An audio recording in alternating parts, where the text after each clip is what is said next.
యోసేపును బట్టి దేవుడు పొతిఫర్ ఇంటిని దీవించాడు. తన ఇంటి మీద కానీ, పొలము మీద కానీ, తనకున్నటువంటి యావదాస్తి మీద కానీ యోసేపును బట్టి దేవుడు పొతిఫర్ ఇంటిని ఆశీర్వదించాడు. తన కలిగినటువంటి యావదాస్తి టోటల్గా కూడాను పొతిఫరు యోసేపు చేతికి అప్పగించాడు.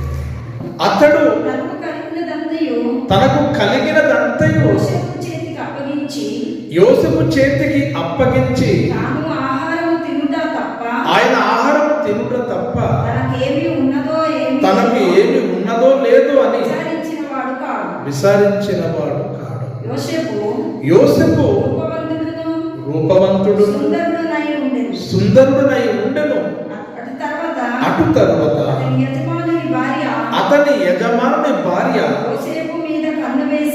యోసేపు మీద కన్ను వేసి తనకు శయనించుమని చెప్పెను. ప్రియమైనటువంటి దేవుని వల్ల ఎప్పుడైతే యోసేపు విచారణకర్తగా తన ఇంటికి నియమించబడ్డాడో, పొతిఫర్ భార్య యోసేపు చాలా అందంగా ఉండడం వలన అతని మీద కన్ను వేసింది. అతని మీద కన్ను వేసి తనతో శయనించుమని యోసేపును బలవంతము చేసినట్లుగా మనము చూస్తాం. ప్రియులారా, ప్రియమైనటువంటి దేవుని వల్లారా, పొతిఫరు చాలా మంచివాడుగా కనబడుతున్నాడు. పొతిఫరు చాలా మంచివాడుగా కనబడుతున్నాడు. పొతిఫరు చాలా మంచివాడుగా ఎలా కనబడుతున్నాడు అంటే, దాసుడుగా కొన్నాడు, పరిచారకుడుగా నియమించడు, దాని తర్వాత విచారణకర్తగా నియమించడు, దాని తర్వాత తన యావదాస్తి కూడాను యోసేపు చేతికి అప్పగించాడు. అంటే దీన్ని బట్టి పొతిఫరు చాలా మంచి వ్యక్తిగా కనబడుతున్నాడు. కానీ తన భార్య మాత్రము యోసేపు మీద కన్ను వేసింది.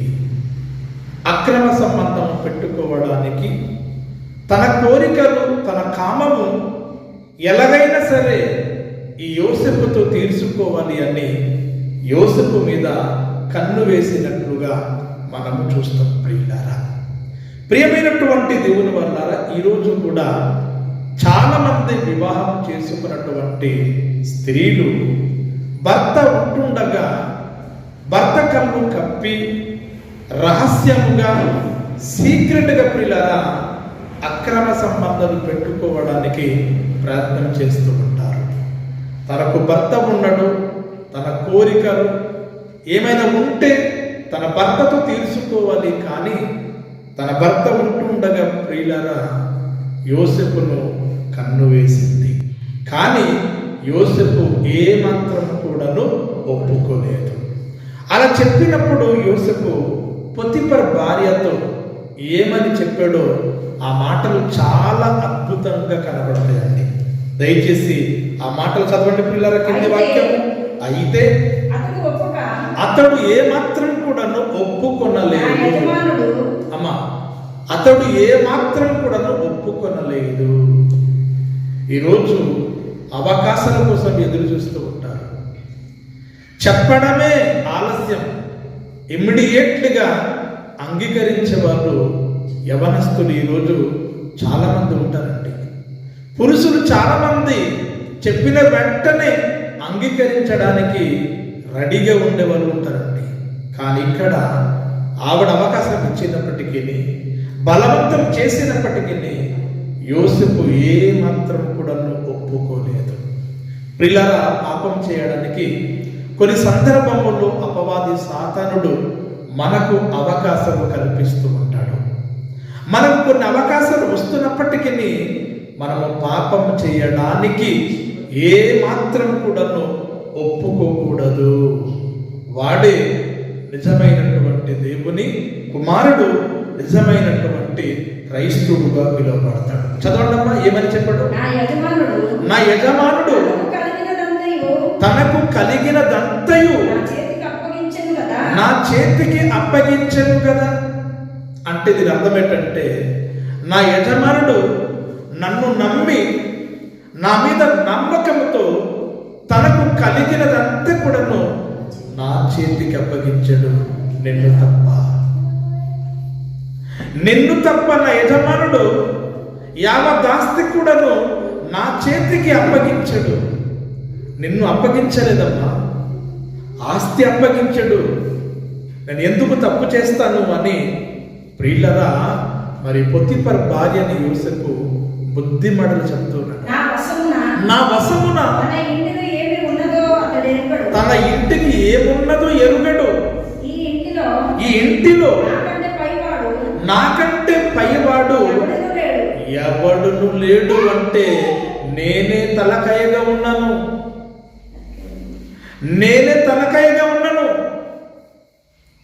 నాకంటే పెద్దవాడు, నాకంటే పైవాడు ఎవడు లేడు. అంటే యోసేపును దేవుడు ఎంతగా దీవించాడు, ఆశీర్వదించాడంటే పైవాడగా దేవుడు ఆశీర్వదించాడు. ఇశ్రాయేలులను దేవుడు ఏమని మాటిచ్చాడంటే, నేను చెప్పిన మాటల ప్రకారంగా మీరు నడిచినట్లయితే, అనుసరించినట్లయితే నేను మీకు తలకాయగా నియమిస్తాను, తోకగా నియమించాను, పైవాడుగా నియమిస్తాను, కిందివాడుగా నియమించను అని ఇశ్రాయేలులను దేవుడు మాటించాడండి. అదేవిధంగా ప్రియులారా ఇక్కడ యోసేపును దేవుడు పైవాడుగా నియమించడు గనక నాకంటే పైవాడు ఎవడు లేడు.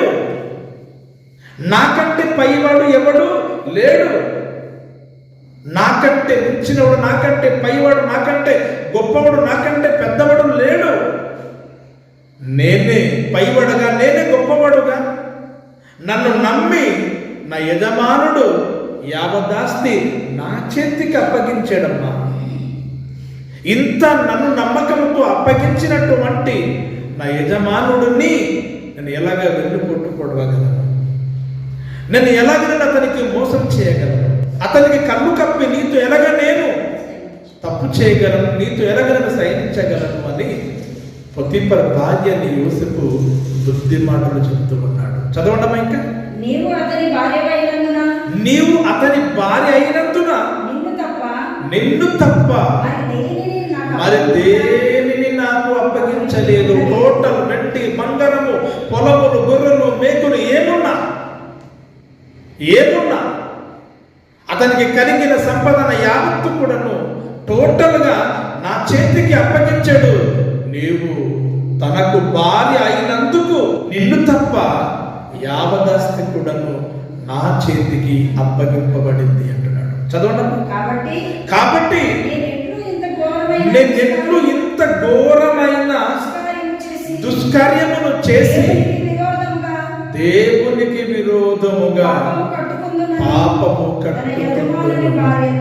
తన యజమానుని భార్యతో, పొతిఫర్ భార్యతో యోసేపు చెబుతూ ఉన్నాడండి. నేను ఎట్లు ఇంత ఘోరమైనటువంటి దుష్కార్యము చేసి దేవునికి విరోధంగా నేను ఎందుకు పాపం చేయాలి అంటే మనకేం కనబడుతుంది ప్రియులారా చెప్పండి? అక్రమ సంబంధమైనటువంటిది దేవుని దృష్టికి విరోధమైనటువంటి పాపము. ఓకేనండి, గమనించండి. అక్రమ సంబంధమైనటువంటిది పొరుగు వారిని భార్యని ఆశించుట అనేటువంటిది. పొరుగుని భార్య మనకొకవేళ పాపములు, అపరాధములు, తన కామము తీర్చుకోవడానికి ప్రయత్నం చేసినప్పటికీ, ఆమె కోరికని మనము తీర్చుకోవడానికి ఒకవేళ ప్రయత్నం చేసినా, ఆమెతో శయనించినా, ఆమెతో అక్రమ సంబంధం పెట్టుకున్నా, ప్రియులారా పొతిఫర్కి విరుద్ధమైన పాపము కాకపోవచ్చేమో, కానీ సృష్టికర్త అయినటువంటి దేవాది దేవునికి మాత్రము విరోధమైనటువంటి పాపం, దేవునికి విరోధమైన పాపం. అవును, ఎవరైతే అక్రమ సంబంధాలు పెట్టుకుంటున్నారో, ఎవరైతే వ్యభిచారులుగా మారిపోతూ ఉన్నారో, ఎవరైతే భర్త కళ్ళు కప్పి, భార్య కళ్ళు కప్పి, ఎవరైతే ప్రియులారా డీలింగ్లు పెట్టుకుంటూ ఉన్నారో, అటువంటి వాళ్ళందరూ కూడా దేవునికి విరోధమైనటువంటి పాపం చేస్తూ ఉన్నారు. దేవునికి విరోధమైనటువంటి పాపం చేసే వారిని దేవుడు విడిచిపెడతాడా? దేవుడు తీర్పు దినమందు అతనికి లెక్క అడగడా? దేవుడు తన న్యాయపీఠము ఎదుట అతనికి నిలబెట్టాడా? ఇంత ఘోరమైనటువంటి విరుద్ధమైన పాపము చేసి ఆ పాపం ఎందుకు నన్ను కట్టుకోవాలి? ఆ పాపం ఎందుకు నన్ను కట్టుకోవాలి? వద్దు, నాకు అవసరం లేదమ్మా, నాకు అవసరం లేదు. నేను కేవలము పరిచారకుడు మాత్రమే, నేను కేవలము ఈ ఇంటికి విచరణకర్త మాత్రమే. అప్పగింపబడిన వాటి మీద నేను నమ్మకంగా ఉండాలి, నా యజమానులకు లెక్క చూపించాలి. నీ విషయములు మాత్రం నేను ఇన్వాల్వ్ అవ్వను, నీ కామము నీ కోరికలను తీర్చను. ఇలాంటి తప్పు చేసి నా దేవునికి విరోధమైన పాపము చేసి నేను పాపము ఎలా కట్టుకుంటానమ్మా అంటున్నాడు. దాని తర్వాత చదవండి అమ్మా. దినదినము ఆమె యోసేపుతో చాలమ్మా మాట్లాడుచుండెను. ఎందుకు మాట్లాడుతున్నావు? వారితో నీకేం పని మాట్లాడుతున్నావు? చాలా మంది అండి ప్రతిరోజు మాట్లాడుతూ ఉంటారండి. ఏంటి, భర్త ఉంటుండగా పరాయి పురుషుడితో నీకేం పని? అస్తమానము చీటికి మాటికి ఎందుకు కన్ను వేస్తున్నావు? నీ కనుసూపు ఎందుకు అబ్బాయి మీద ఉంటుంది? నీ కనుసూపు ఎందుకు అమ్మాయి మీద ఉంటుంది? అంటే నీలో, నీ మనసులో ఏదో రగిలిందా? నీ మనసులో కోరిక పుట్టిందా? ఇంతమంది ఉంటూ ఉండగా అబ్బాయి వైపే ఎందుకు కన్ను వేసావు? అబ్బాయితో ఎందుకు మాట్లాడుతున్నావు? అబ్బాయి వైపే ఎందుకు పలకరిస్తున్నావు? అబ్బాయి వైపు ఎందుకు మోజు చూపిస్తున్నావు? అంటే నీలో ఏదో కామపు కోరిక పుట్టిందన్నమాట. కనుక దినదినము కూడా యోసేపుతో మాట్లాడుతుంది. నీకేం పని అండి ప్రతిరోజు మాట్లాడడానికి చెప్పండి? ఫోన్ల ద్వారా, ఇన్స్టాగ్రామ్ ద్వారా, ఫేస్బుక్ ద్వారా, వాట్సాప్ ద్వారా నీకేం పని? అవతల వ్యక్తితో నీకేం పని? నీకంటూ భర్త ఉన్నాడు కదా, ఆ భర్తకి లోబడి నమ్మకంగా ఉండాలి కదా. ఒకవేళ అలా జరిగితే, నీ భర్తకు తెలిస్తే నీ జీవితం ఏమైపోద్ది? నీ కుటుంబం ఏమైపోద్ది? నీ పిల్లలు ఏమైపోతారు? నీకు అన్నం లేరా? నీకు తమ్ముడు లేరా? నీకు చెల్లి లేరా? మీకంటే అమరణ లేరా?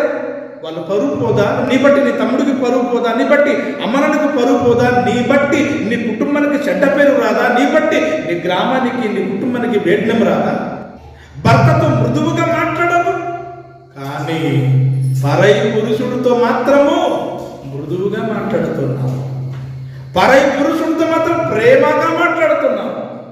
ఎందుకు? లొంగదీయడానికి, పడగొట్టడానికి అన్నమాట. చదవండమ్మా. యోసేపు అప్పుడు ఏమన్నాడు? గాని అతడు ఆమెతో శయనించుటకైనను ఆమెతో నుండుటకైనను ఆమె మాట వినువాడు కాడు. యజమానురాలు మాట వినాలి, కానీ ఇక్కడ మాత్రము వినకూడదు. మంచి విషయంలో వినాలండి, కానీ చెడ్డ విషయంలో మనము వినకూడదండి. చాలా మంది అండి అవతల పురుషులు కామెడీ చేస్తుంటే ఆడవాళ్ళు నవ్వుతుంటారండి. కామెడీ చేస్తుంటే నవ్వుతుంటారండి. కామెడీ చేస్తూ ఉంటే వింటూ ఉంటారండి. అంటే అతని మీద ఇష్టం ఉందన్నమాట. అతని మీద ఇష్టం ఉంది కనుకనే కామెడీ చేస్తున్నా వింటున్నావు, నవ్వుతుంటే నవ్వుతూ ఉన్నావు. ప్రియులరా, కానీ యోసేపు మాత్రము ఆవిడ ప్రతి దినము కూడాను బలవంతం చేస్తుంది. నాతో శయనించు, నాతో పడుకో. యోసేపు ఆమె మాట వినలేదు, లెక్క కూడా చెయ్యలేదు. అదంతా చదవడమ్మా. అట్లు ఉండగా ఒకనాడు అతడు తన ఒక పని మీద ఏటమ్మా ఇంటి లోపలికి వెళ్ళినప్పుడు ఇంటి మనుషులలో ఎవరును అక్కడ లేరు. అప్పుడు ఆమె అతను ఒక వస్త్రము పట్టుకొని తనతో శయనించుమని చెప్పగా అతడు తన వస్త్రమును ఆమె చేతులు విడిచిపెట్టి తప్పించుకుని బయటికి పారిపోయాను. ప్రియమైనటువంటి దేవుని వల్ల ఒకరోజు పొతిఫరు భార్య ఇంటికి యోసేపుకి పని పడిపోయింది. ఏటమ్మా చెప్పండి? పొతిఫరు భార్య ఇంటికి యోసేపును పని పడింది. తన ఇంటికి పని పడింది గనుక ఒకరోజు యోసేపు పొతిఫరు భార్య ఇంటికి వెళ్ళడండి. అనగా ఇంటి లోపలికి వెళ్ళాడు. ఇంటి లోపలికి వెళ్ళాడు. అలా ఇంటి లోపలికి వెళ్ళిన తర్వాత ఆవిడ అతనికి పట్టుకున్నది, బట్టలు పట్టుకున్నది. నా గురించి అర్థం చేసుకోలేకపోతున్నావా? ప్రతిరోజు నన్ను బతిమాలిన ఎందుకు, నా కోరిక ఎందుకు తీర్చటం లేదు, నాతో ఎందుకు పడుకోవటం లేదు, నాతో ఎందుకు శయనించటం లేదు అని అతనికి పట్టుపట్టేసిందండి. అప్పుడు యోసేపు ప్రియులారా తన బట్టలు ఆమె చేతికి విడిచిపెట్టి తప్పించుకొని బయటికి పారిపోయాడు. పాపం విషయంలో మనం ఎప్పుడు కూడాను పిరికివరగా ఉండాలి.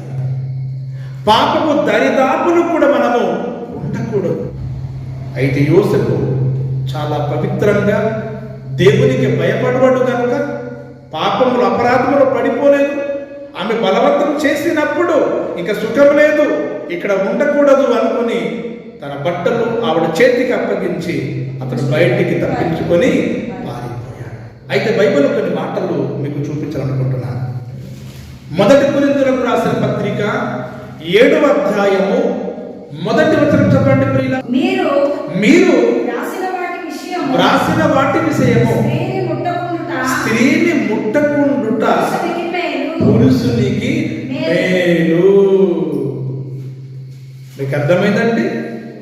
స్త్రీని ముట్టకుండుట పురుషునికి మేలు. నువ్వెందుకు ముడుతున్నావు? నువ్వెందుకు తాకుతున్నావు? మీకు అర్థమైందా? ఎవరు లేరు కదా ఎందుకు ముడుతున్నావు? ఎవరు లేరు కదా ఎందుకు తాకుతున్నావు? ఎవరు లేరు కదా ఎందుకు చేయబడుతున్నావు? ఎవరు లేరు కదా ఎందుకు గిల్లుతున్నావు? బైబిల్ చెప్తుంది పురుషుడు స్త్రీని ముట్టకుండుట మేలు. ఇకపోతే ప్రియులారా మరొక వాక్యం చెప్తాను. 1 యోహాను పత్రిక 5వ అధ్యాయము 18వ వచనం. దేవుని మూలముగా పుట్టినవాడు ఎవడను పాపము చెయ్యడని ఎరుగుదుము. ప్రియమైనటువంటి దేవుని వలన దేవుని మూలంగా పుట్టినవాడు పాపము చెయ్యనేరడు. దేవుని మూలంగా పుట్టినవాడు, దేవుని మూలంగా పుట్టడం అని అర్థమేంటి? తండ్రి కుమార పరిశుద్ధాత్మ నామములో ఎవరైతే నూతనంగా జన్మిస్తాడో వాడు దేవుని మూలంగా పుట్టినవాడు. సువార్త ద్వారా, వాక్యం ద్వారా ఎవడైతే మారు మనసు పొంది రక్షణ పొందుతాడో వాడు దేవుని మూలంగా పుట్టినవాడు. అలా దేవుని మూలంగా పుట్టినవాడు పాపము చెయ్యనేరడు. అంటే నీవు పాపం చేస్తూ ఉన్నావు, ముడుతున్నావు, తాకుతున్నావు, పాలవుతున్నావు, ఆమెతో నువ్వు శయనిస్తున్నావు, సమ్మతిస్తున్నావు అంటే నువ్వు ఇంకా దేవుని మూలంగా పుట్టలేదు.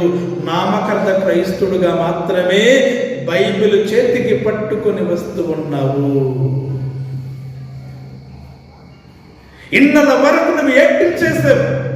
ఇన్నల వరకు నువ్వు సంఘములో ఒక వేషధారిగా ఉన్నావు.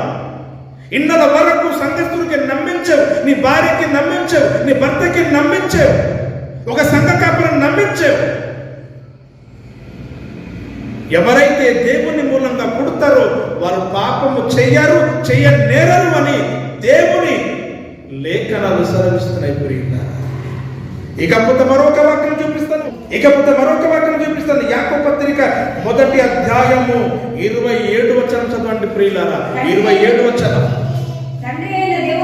తండ్రి అయిన దేవుని ఎదుట పవిత్రమును నిష్కలంకమునైన భక్తి ఏదనగా దిక్కులేని పిల్లలను, విధవరాండ్రను వారి ఇబ్బందులలో పరామర్శించుటయు ఇహలోక మాలిన్యము తనకంటకుండా తన్ను తాను కాపాడుకొనుటయే. నిజమైనటువంటి భక్తి ఏంటి తెలుసమ్మా? ఇహలోక మాలిన్యము తన కంటకుండా తన్ను తాను కాపాడుకొనుటయే. అంటించుకుంటున్నావు, వ్యభిచారం అంటించుకుంటున్నావు, త్రాగుడు అంటించుకుంటున్నావు, దొంగతనం అంటించుకుంటున్నావు, అక్రమము, దోపిడి ఇవన్నీ కూడా అంటించుకోవటం లేదా? ఈ లోకములో ఉన్న మాలిన్యం, ఈ లోకములో ఉన్న పాపము, ఈ లోకములో ఉన్న చెడు నువ్వు అంటించుకోవటం లేదా? ఒక బురద అంటించుకోవటం లేదా? ఇన్ని బురద వంటి పాపములు రోజు రోజు అంటించుకుంటూ నువ్వు క్రైస్తవుడిగా పిలువబడతావా? నీ బోధకుడుగా పిలువబడతావా? అందుకే చర్చికి వస్తున్నావా? అందుకే బైబిల్ పట్టుకున్నావా? అందుకే మెడలో సిలువ వేసుకున్నావా? మారు మనసు లేని జీవితం, నిజమైన భక్తి లేని జీవితాలు ఈరోజు ఉంటేటి ఉండకపోతేటి వీరి వలన కుటుంబాలు బాగుపడతాయా? సంఘాలు బాగుపడతాయా? సమాజం, సొసైటీ బాగుపడతాయా? ఇలాంటి వాళ్ళు ఉన్న లేకపోయినా ఒకటి. అందుకు దేవుడు నోహు కాలంలో ఆ జల ప్రళయంతో జల సమాధి చేసి టోటల్గా వాళ్ళందరూ కూడా నాశనం చేశాడు. ఇకపోతే పిల్లల సామెతల గ్రంథము 7వ అధ్యాయము 19 నుండి 21 వచనం వరకు చదువుతాం ప్రియుల. పురుషుడు ఇంటలేడు, దూర ప్రయాణము వెళ్ళి ఉన్నాడు, అతడు సొమ్ము సంచి చేత పట్టుకొని పోయెను, ఉన్నమి నాటి వరకు ఇంటికి తిరిగి రాడు అనెను. ఇదే క్యారెక్టర్ ఎవరిలో కనబడుతుంది? ఈ జార స్త్రీ క్యారెక్టర్ ఎవరిలో కనబడుతుంది చెప్పండి? పొతిఫర్ భార్యలో కనబడుతుంది. పిల్లరా, మనము పాపానికి దూరంగా మనము పారిపోవాలి. మనం ఎప్పుడు కూడా దగ్గర ఉండకూడదు. అది నిన్ను చుట్టేస్తుంది పాపం, అది ఉరితాడుగా మారిపోతుంది, నిన్ను ముంచేస్తుంది, నీ జీవితాన్ని